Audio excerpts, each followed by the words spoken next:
Welcome to day number 2, Wednesday, 3 dash, what's the date today? 3-25. GEO 319 surface processes lecture. Looks like we're already recording. So today we're gonna lecture again via Zoom. This is the first day. Lecture is coming from my own home. We've been told to not come into the office unless absolutely necessary. So it's a test of my bandwidth on Wi-Fi at home, and we'll see how it goes. As before, I'm recording the lecture, so people can download and view at their leisure. I'll post it on Moodle. One of the things I want to start trying to do with these lectures is to try and get them a little more interactive. So on the first day, I felt like I just kind of read to you guys. Everybody was muted. Nobody was talking. We did a little bit better in hydrogeology the other day. And we got some interaction going. We even tested some breakout groups, which worked really good, actually. So, so I'm going to try and get things more interactive as we go. As before, you can chat, so send a message, or what's more effective than sending a message is to probably just unmute yourself and talk. And also, at least Tuesday, during my other lecture in hydrogeology, a lot of people video streamed, and it seemed like Zoom had plenty of bandwidth and it wasn't a problem. So, you know, feel free to show your face, and if it gets to be a problem, then just shut down your video for a little while. But I think so far Zoom's been handling the load no problem.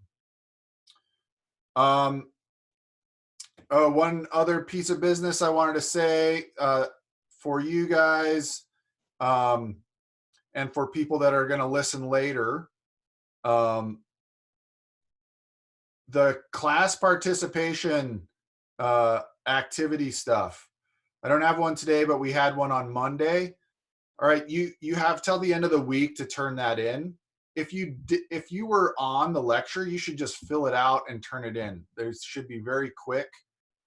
Turn it in via Moodle. I've had people emailing it to me. It's a real hassle for me to try and keep track of stuff on Moodle, emailed. Just turn it in via Moodle. It's in one place. It makes my life a lot easier and your life better because I won't lose stuff. All right, so that's Moodle and class activity stuff. So if you are listening to this, the recorded lecture, you can still turn in the in-class participation stuff. You have till the end of the week to do it. But I would prefer if people showed up on time and came to the lecture, because it makes it easier for us to do more interactive stuff.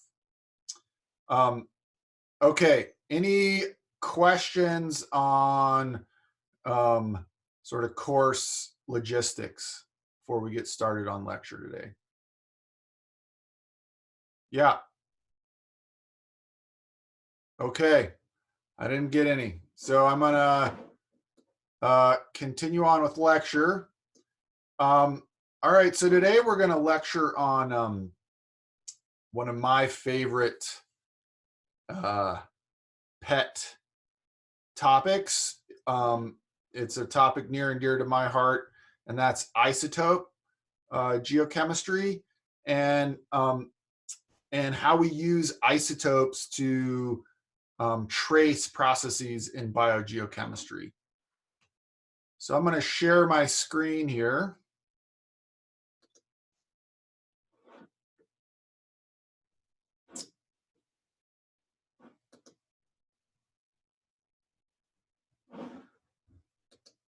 And you guys should be seeing my screen. I will make the PowerPoint.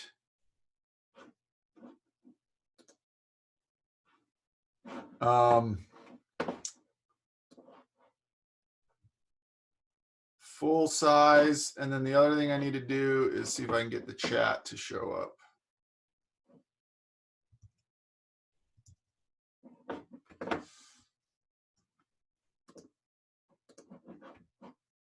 Which is not doing. The other thing I just got was a signal that said my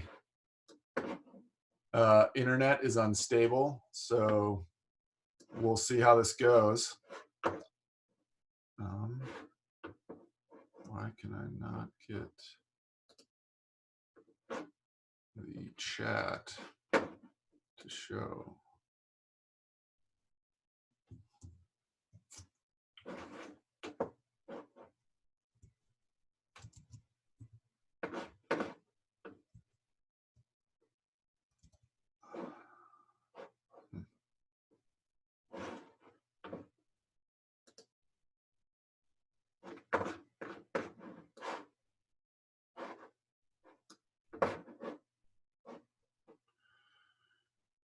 Well, not sure. Oh, there it is. There it is. There's a lot of window management going on here.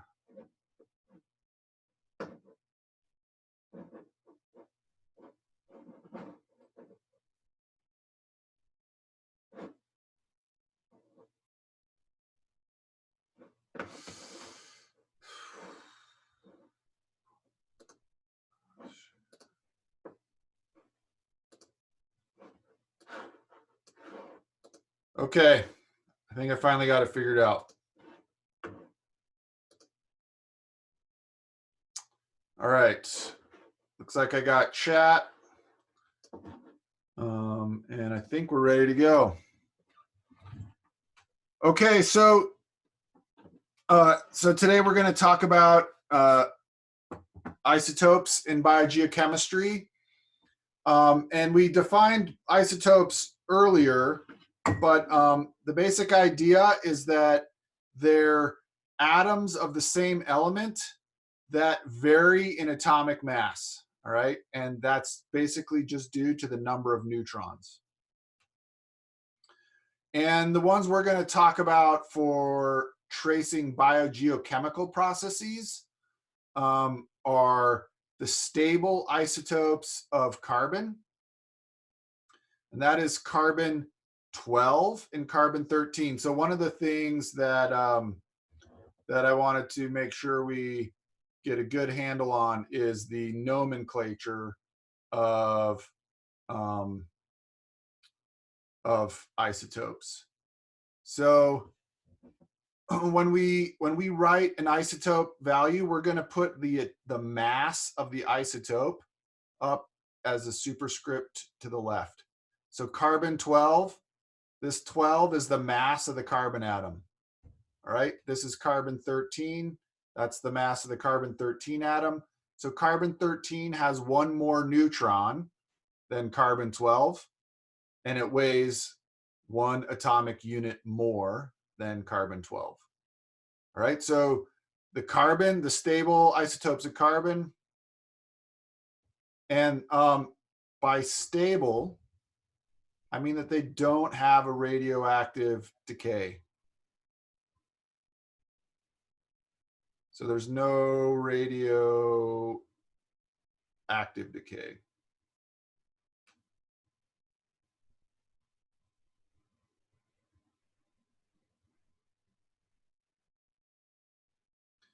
All right, so carbon 12, carbon 13, and then the other set is nitrogen 14 and nitrogen 15. And we saw nitrogen being used in the paper we read about the salmon. All right, so we've seen it used in some of these biogeochemical studies already. So today we're just going to start understanding a bit more about how we use it and what processes give us signals that we can interpret in nitrogen. Okay, so one of the fundamental, I guess, tenets of isotope biogeochemistry is that different reservoirs have different isotopic signatures. So as an example, plants are higher in delta, in the ratio of 13C to 12C than the atmosphere. All right, so plants have more of the 13C carbon isotope than the atmosphere. We're going to talk about why that happens, but that's an example of a different isotope signature for plants than for the atmospheric reservoir. All right. Another example would be nitrogen in the ocean. All right. Ocean nitrogen has more 15N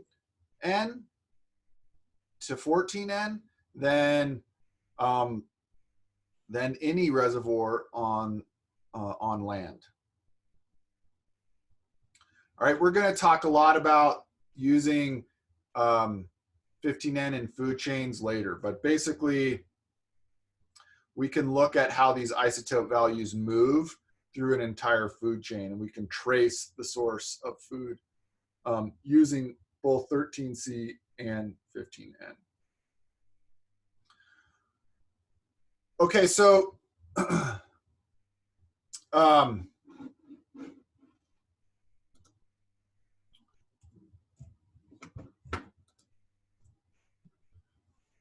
so there's, I guess, two main techniques that we use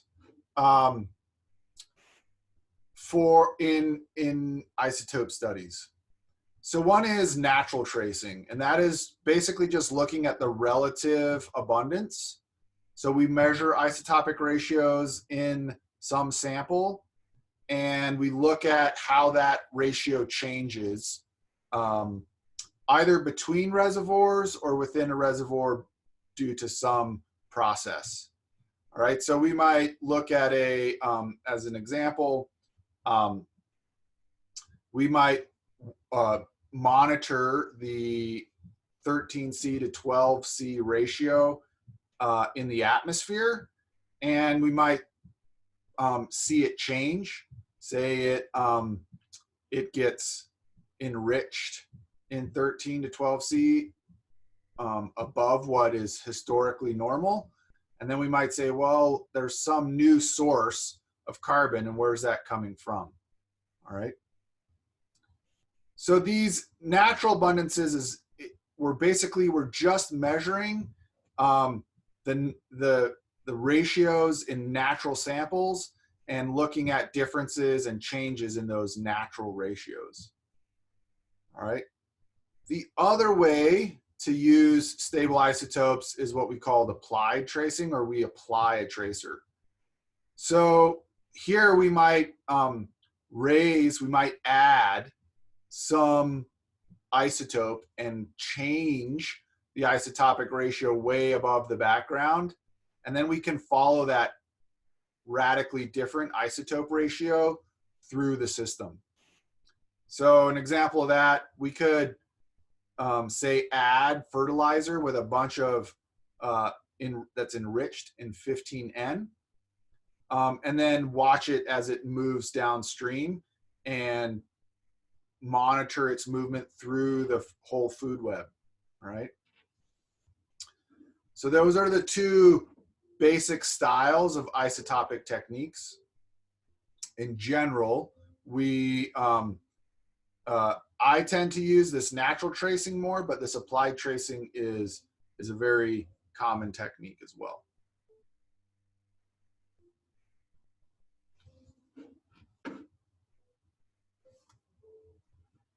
All right, so before we get too far into stable isotope techniques and methods, I thought it would be useful to really talk about the delta notation, because this is how we're going to look at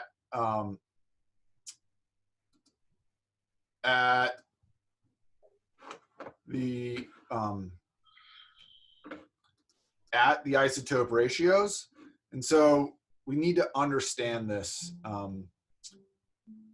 this notation. Okay, so the basic idea is that it's really hard just to compare the absolute ratio of 13C to 12C and get a feel for those absolute values. So what we do is we compare the isotope ratio to a reference standard, and that reference standard just gets picked. It usually gets picked by the International Atomic Energy Agency, the IAEA. And so you'll see a lot of these have Vienna in them, and that's where the IAEA is based. All right, so for example, if we were looking at stable isotopes of water, the standard is Vienna Standard Mean Ocean Water. All right, this is the International Atomic Energy Agency standard for that we've just, as an international community, decided what we're going to compare all the ratios to. So for carbon, we use the Vienna PD belemnite, all right? And this belemnite, it's a fossil. So it's a marine fossil.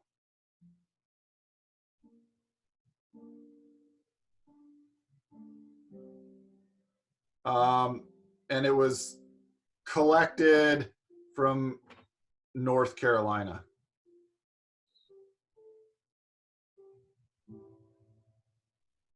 All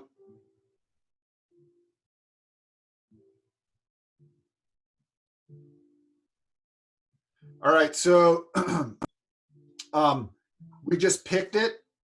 It doesn't really matter what it is. It's just that everything gets referenced to this standard. And we've used all this marine fossil up now, but everything has been referenced to this marine fossil. All right, nitrogen uses actually just the composition of the atmosphere. So the atmospheric nitrogen has been stable for a long time. And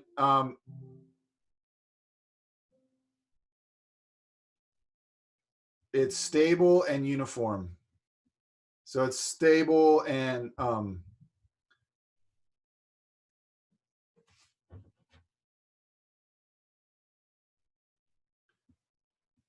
uniform around the world. So that makes it easy. We can just grab some air, and that's our reference standard for nitrogen. Okay, so there's a couple things as we get into the delta notation. The first thing, R, all right, we use this R, that's just the ratio, and it's usually the rare isotope over the abundant isotope.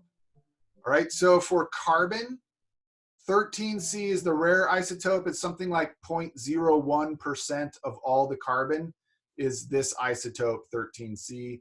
And it's something like 99.7% of all the carbon is 12C. So this is the abundant isotope, 12 carbon. The rare isotope is 13C, and R is just the ratio of those two. All right. So all the delta notation does is compare my isotope ratio in my sample to that standard. All right, so we take the R, or the ratio in our that we measure in our sample, we subtract the standard, and then we divide by the standard. We normalize it by the standard. And this essentially is just looking at the difference between our sample and our standard. And this guy right here, the multiplication by 1,000, that makes it per mil.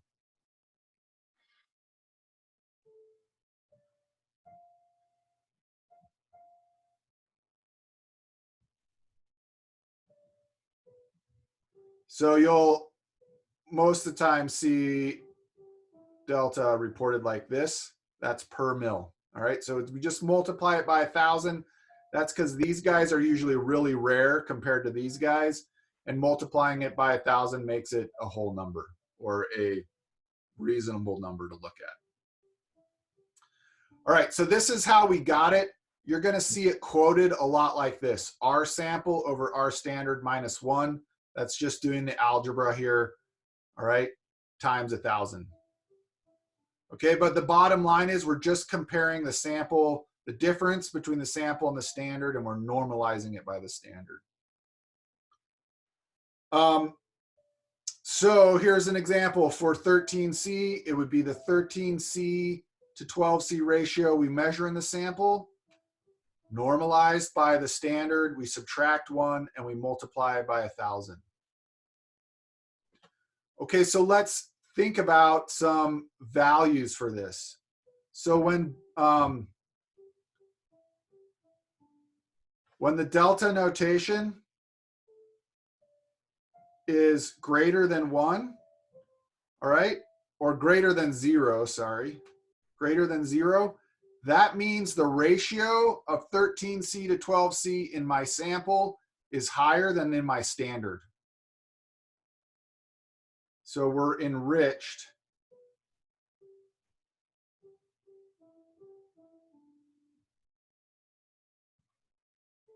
relative to the standard.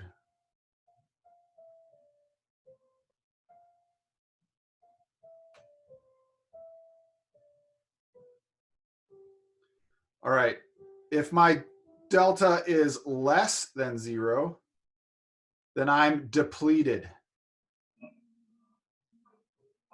All right, so we're going to use these terms. These terms get used a lot in isotope geochemistry. Enriched means we have more 13C in our sample than our standard, and depleted means we have less 13C. All right, and the other thing that's important to realize is that the delta can be positive or negative. So it can be greater than 0 or negative. All right, so either one of those is valid. All right, so any questions on the delta notation? Mark says, is the ratio usually fixed? Which ratio, the standard or the sample? So the standard is fixed. This guy is fixed. This is set usually by the IAEA, and it is constant. Okay. And did they come up with that? They come up with that through experimentation, or is it just, how did they come up with that? Well, as an example, so for the carbon, this standard, it came from this particular fossil, this marine fossil from North Carolina, and they measured it. They measured it a bunch of times and measured it to a very high precision. And then they recorded that. And so now everything is compared to this isotope ratio from this fossil. And there's no particular reason why this fossil became the standard. It's just that we needed a standard. And so that's where it came from. So this comes from the measurement of this. Okay. So I remember when I was first learning delta notation, everybody kept representing it as R sample minus R standard minus 1, and it just doesn't make any intuitive sense. But if you look at this equation, and all they're doing is just comparing it to the standard, it's just a deviation from the standard. It's very straightforward. This notation just falls out of the algebra. All right, any other questions on the delta notation? Okay, so now let's start to look at how we can use this in our studies. Um,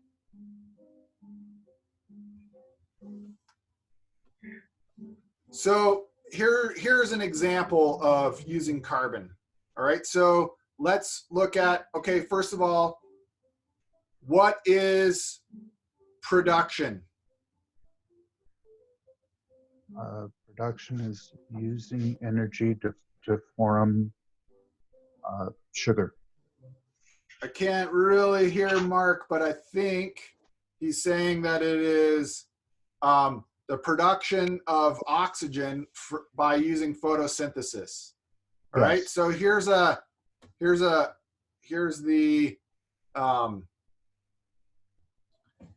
picture of a plant. All right, and a leaf in particular, and it's undergoing photosynthesis. All right, so it's taking in carbon dioxide, and photosynthesis is taking in carbon dioxide, using sunlight and energy, and making a carbon chain, all right, or a sugar. All right, so here's photosynthesis, and it's taking in carbon from the atmosphere. All right, so it's getting both carbon-12 and carbon-13, and it utilizes this enzyme called rubose or rubicose, and catalyzes and basically makes sugar from this CO2. All right, so this is photosynthesis.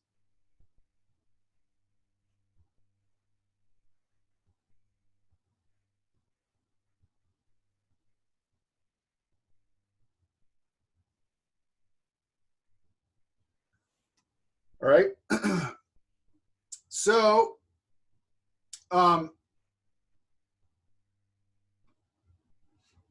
so this rubisco is one of the primary enzymes that catalyzes this process. And the bottom line is that in general, light isotopes react faster than heavy isotopes. And you can think about this very simply. It's just that it takes less energy to move a light isotope. All right. So almost always the light isotope reacts faster than the heavy isotope. So we get more 12C fixed relative to 13C. All right.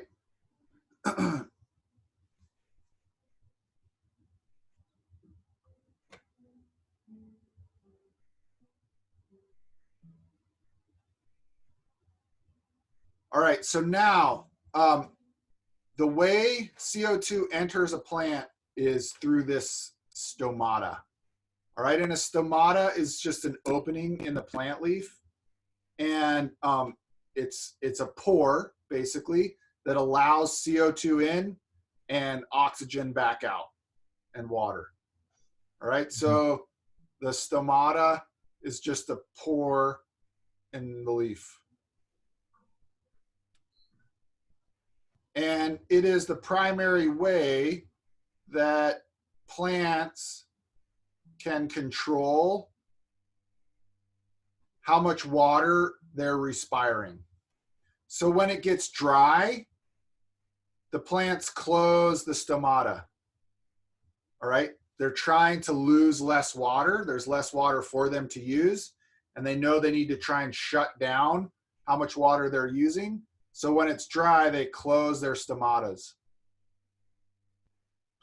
and conserve water.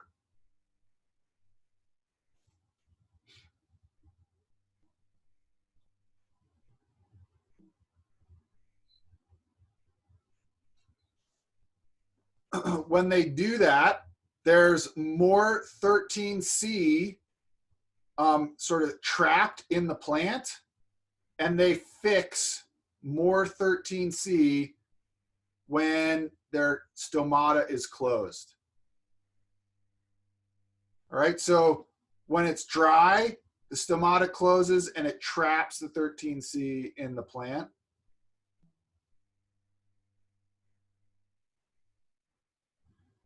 and we fix more 13C. All right. So let's look at what this does to the plant signature. The drier it is, the more enriched the plant becomes in 13C. All right. So here's a graph of the mean annual precipitation. All right. So the farther left I am on this graph, the wetter my conditions are. The farther to the right on the graph, the wetter. The farther to the left, the drier. And here's my carbon 13 in per mil. All right. So here it gets a little confusing because we're looking at negative numbers. All right. The bigger this negative number, the less 13C I have. All right. So over here,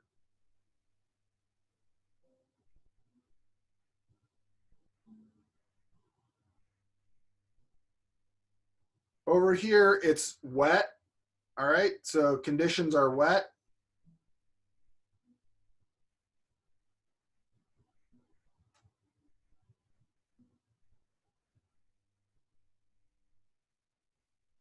All right. And I have depleted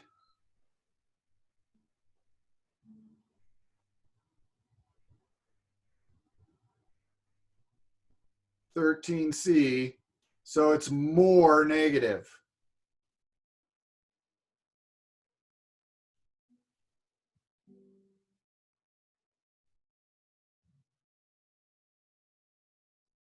All right. Conversely, up here, it's dry. So here I've got dry conditions, and I'm enriched.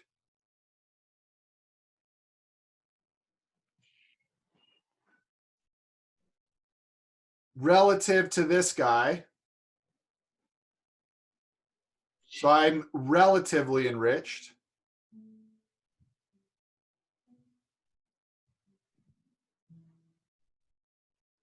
In 13C, and my delta is less negative.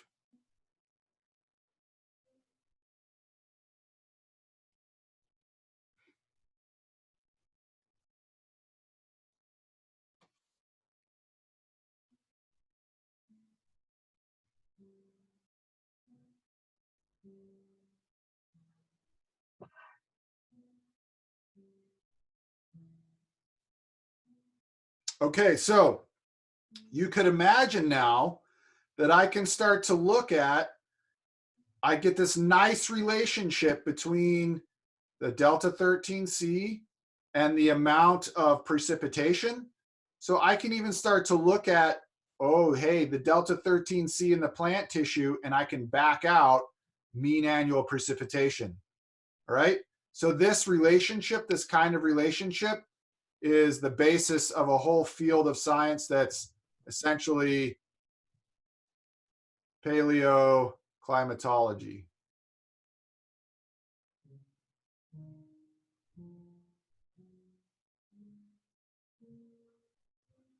And I can go in, I can core a tree, I can look at the delta 13C in that tree ring, and I can tell you whether it was drier or wetter depending upon this delta 13C relationship.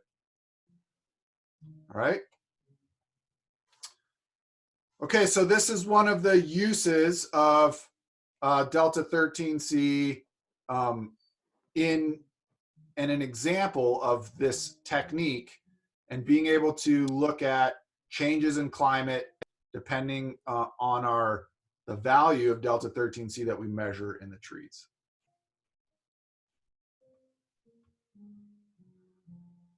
Okay, so we talked about this already, but just in general, the normal kinetic isotope effect is that you need more energy to react a heavier isotope.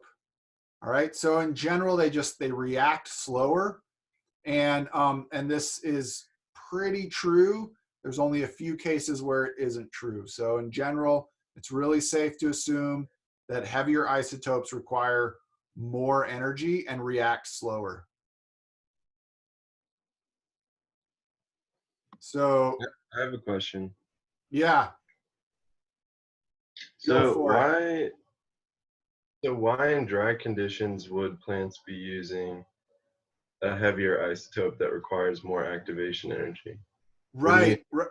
wouldn't you think that in wet conditions the plant would be using a heavier isotope that would require more activation energy? So great question. So let's agreed. It's a bit counterintuitive. So the reason why is, if we go back here, it's because during wet, it's because of the stomata basically, and the plant's physiological response to drought. So when it's wet,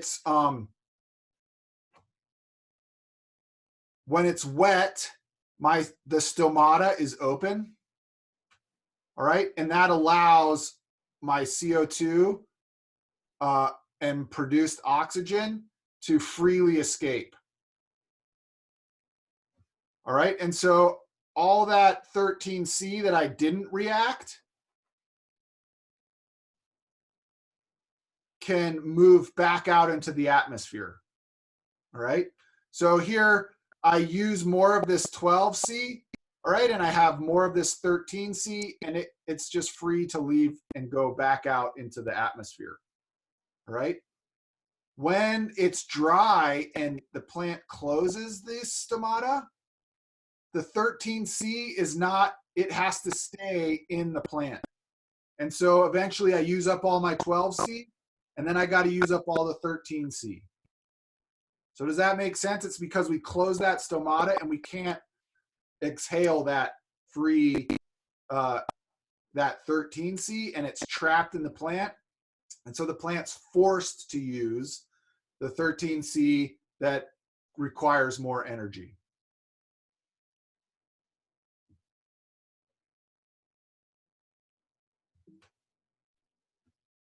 But it is counterintuitive. If you didn't have that physiological effect, then you would expect that it would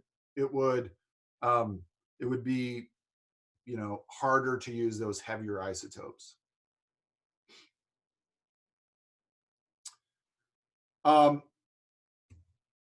Okay, so another way that we can use both 15N and 13C is in the food web. All right, so primary producers are grabbing carbon straight out of the atmosphere and nitrogen straight out of the atmosphere. They enrich it relative to the atmosphere, or they're depleted relative to the atmosphere usually, but they have a different signature than the atmosphere. All right.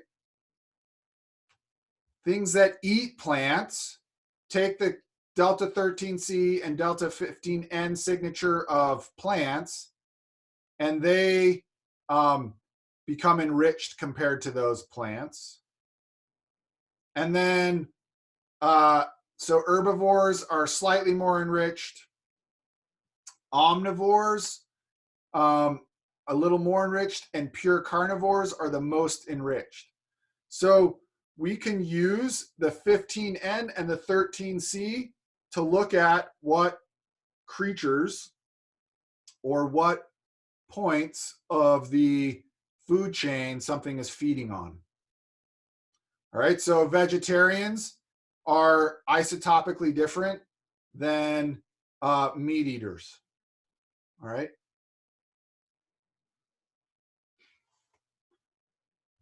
Why is that?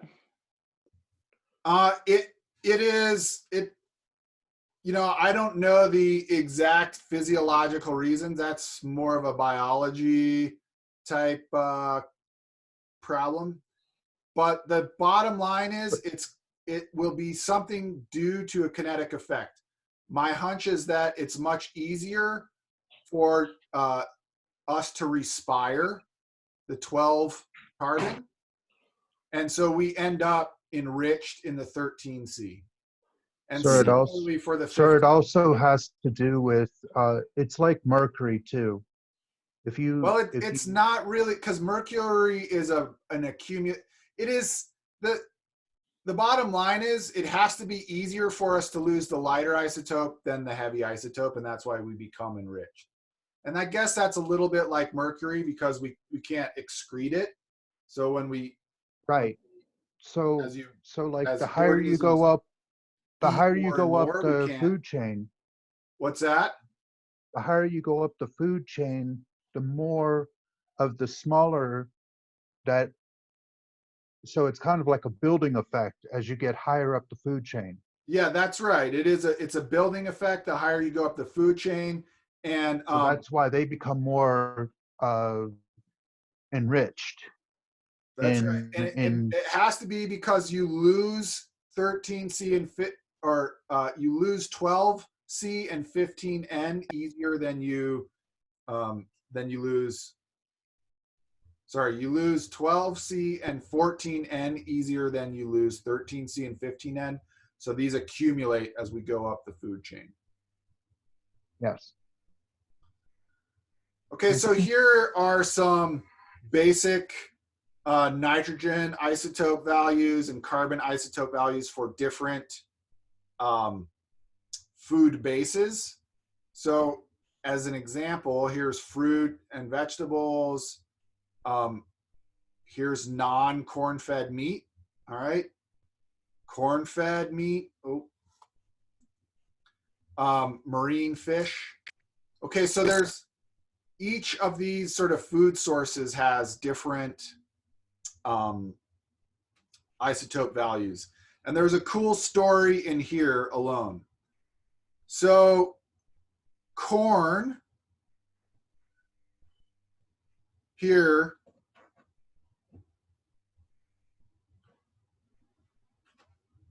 corn has a really wildly different carbon isotope value than other plants. And this is a evolutionary story. So these plants over here are called C3 plants. And they were the first plants to evolve. And these plants evolved with no oxygen in the atmosphere. All right. These corn is a C4 plant.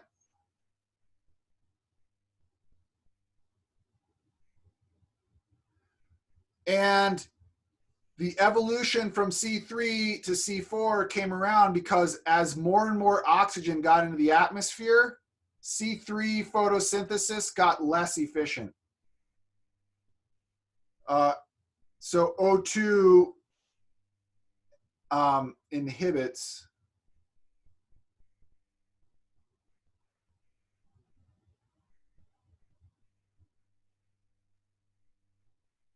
C3 photosynthesis.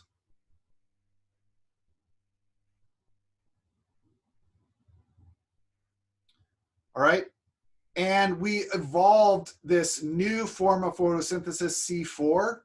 And this doesn't come around until about 8 million years ago is sort of our first definitive evidence of C4 photosynthesis. All right.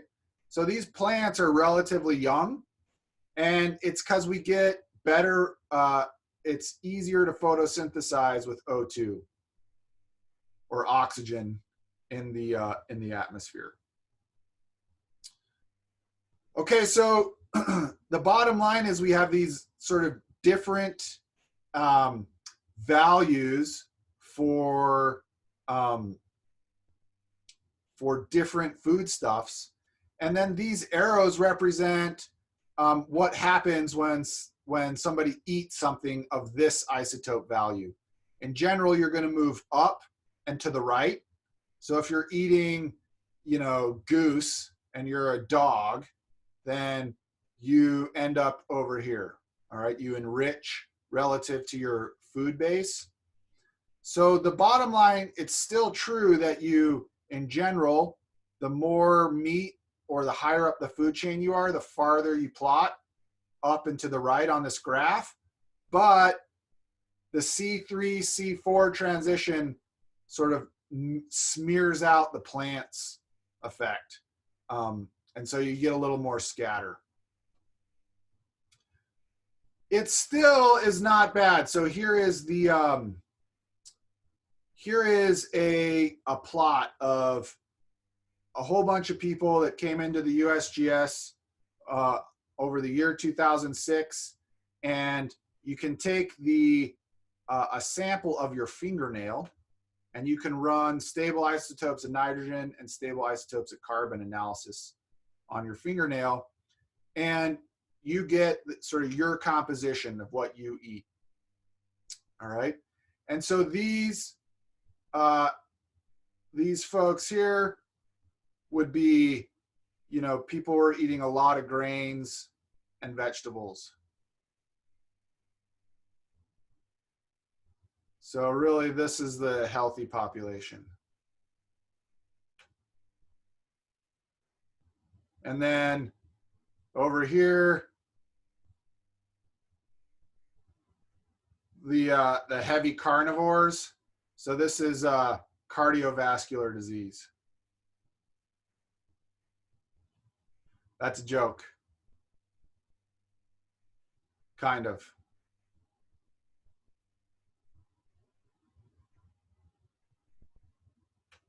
All right, but the bottom line is we can use these stable isotope signatures to give us some idea of our diet.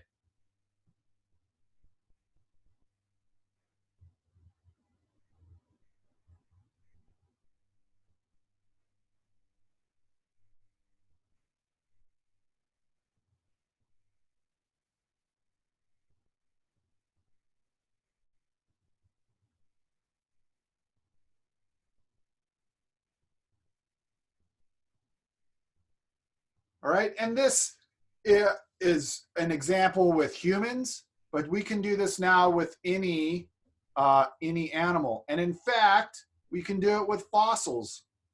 So we can go back and find fossils and measure the stable isotope composition of fossilized carbon and nitrogen, and we can figure out what animals were eating in prior environments.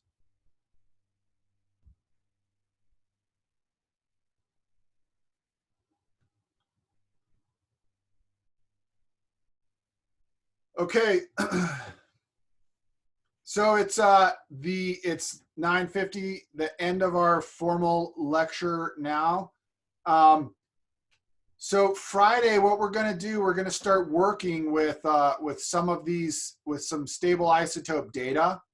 We're going to do some testing of how to use these isotope data to determine whether something was drier or wetter, or determine what how food chains might change depending upon what organisms are present. All right, and to do that, we're going to do some elementary statistics.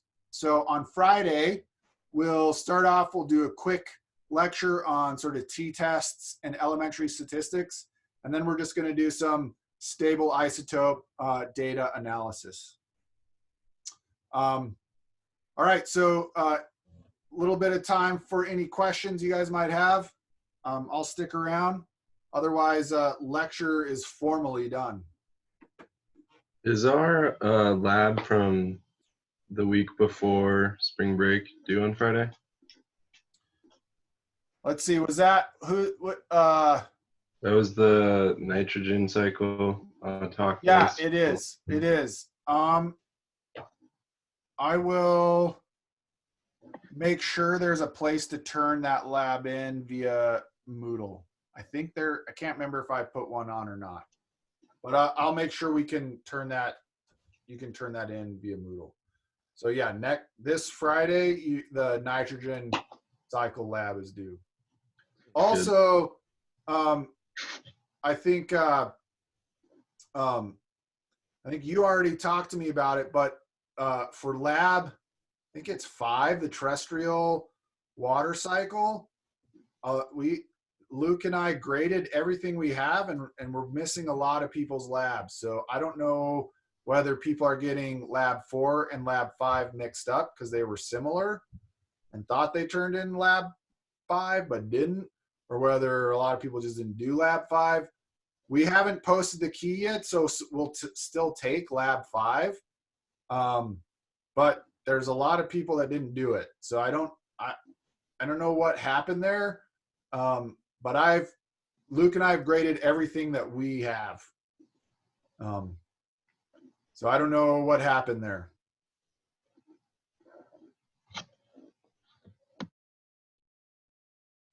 All right, any other questions?